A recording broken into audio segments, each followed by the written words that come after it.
Hidden Potential by Adam Grant. Written by Nicholas Goke. One-sentence summary. Hidden Potential asserts that everyone, not just geniuses and superstars, can achieve great things, providing a three-part framework for developing character skills, sustaining long-term motivation, and designing opportunity systems that allows anyone to grow, learn, and reach their highest heights. Favorite quote from the author: "People who make major strides are rarely freaks of nature. They're usually freaks of nurture." Adam Grant. In 1991, the U.S. National Junior High Chess Championships in Detroit would become the scene of a miracle. The elite team from Dalton, a private school in New York, had won 3 titles in a row.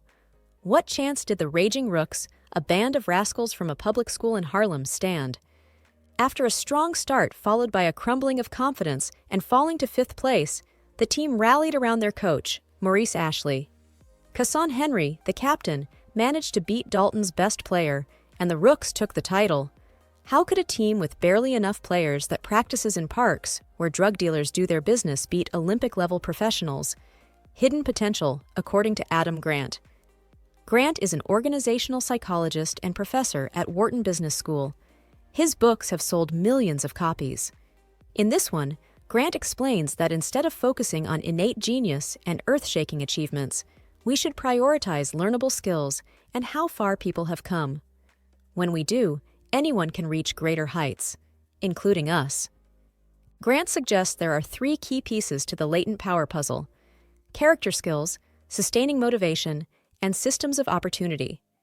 Here's one lesson from the book about each of them to unlock your inner capabilities. 1. Developing your character begins with starting before you feel ready. 2. Progress often feels like going in circles. That's normal, just keep going. 3. Brainwriting is a better technique to produce results in a group than brainstorming meetings. Let's crack open some rocks and unearth our inner diamonds, shall we? Lesson 1. Start before you're ready and become a creature of discomfort. We tend to use the words character and personality synonymously, but according to Grant, there's a distinction. Personality is your predisposition, your basic instincts for how to think, feel, and act. Character is your capacity to prioritize your values over your instincts. In other words, personality is what you want to do, whereas character is what you choose to do. One way to develop such character skills is to start before you're ready. As a graphic by Liz Foslian shows, the longer you wait until you feel prepared, the slower your overall progress will be. You don't need to get comfortable before you can practice your skills, Grant says. Your comfort grows as you practice your skills. Other ways of becoming a creature of discomfort, as Grant calls the state required for continuously improving, include switching learning styles to what's most appropriate for what you're trying to learn, even if it's not your preferred one. Going beyond your limits and then figuring out new challenges as you go along. Setting a minimum mistake target for each week or day. When failing becomes part of the plan, it hurts less. As a high school student in an interview with a Harvard alum, Grant dared to show him his magic tricks. His self-teaching and courage scored him a place at the school. Don't delay your dreams. Start before you're ready, then improve a little every day. Lesson 2.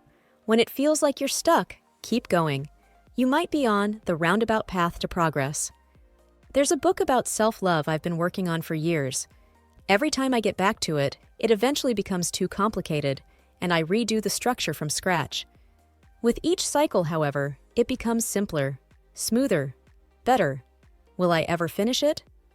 I'm not sure, but according to Grant, I'm on a slow upward spiral, the roundabout path to progress. Some of humanity's greatest achievements have happened in the second half of people's lives.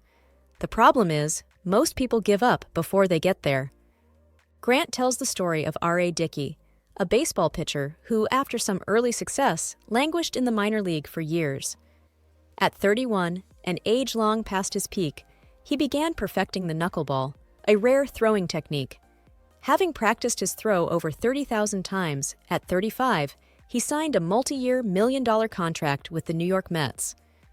The drawback of a compass is that it only gives you direction, not directions, Grant writes. Sometimes you have to walk all the way back to the beginning to find a better way, or seek advice from multiple sources in order to find a solution where their ideas intersect. Every now and then, a side gig that feels like a detour can also be the springboard you need for a breakthrough at your main occupation. Life is not a straight line, but a road full of things we didn't expect. No matter how stuck you feel, keep going. It might seem like you're wandering in circles, but chances are you're slowly spiraling upwards. Now, before we get into lesson number 3, if you love learning and growing thanks to books like this one, you should download our free list of the 7 best self-help books of all time. After summarizing over 1,000 books, we handpicked these 7 top titles and curated them in a beautifully designed, easily skimmable PDF. It will help you pick your next great self-improvement read. Just enter your email using the link below this video, confirm in your inbox, and we'll instantly send you the list, free of charge. Alright, let's dive into lesson number 3. Lesson 3. Try brainwriting instead of brainstorming when working in groups for better, more collaborative results. In 2010, a copper and gold mine in the Atacama Desert in Chile collapsed. 33 men ended up stuck inside. The Chilean government, a dozen companies from all over the world, and even NASA cooperated to try and save the men. André Sugare, the man in charge of the operation, needed ideas, and fast. Instead of long brainstorming meetings where only the loudest people talk and no one really decides on anything, however, he decided to rely on what Grant calls brainwriting. Sugare gathered submissions via a website from the whole world, including UPS, the Navy, and many solo engineers. Then he invited the people with the most promising solutions and discussed their feasibility. Pedro Gallo, for example, invented a mini yellow plastic phone to send down and communicate with the trapped miners. At first, his idea was rejected, but when later the audio of a high-quality camera failed, the team called him back. The $10 old-school device worked, and Gallo spoke with the miners every day. Whenever you're tackling a problem as a group, have people collect their ideas individually before you meet. Then, use your time to judge, select, and perfect existing ideas. It's not always a matter of life and death, but sometimes it's crucial that our group efforts succeed. Like in the 33 Chilean miners' case, who, after 69 days, were finally rescued, all safe and sound, thanks to a hole dug with the tools yet another volunteer suggested. Try brainwriting. You and your team won't regret it.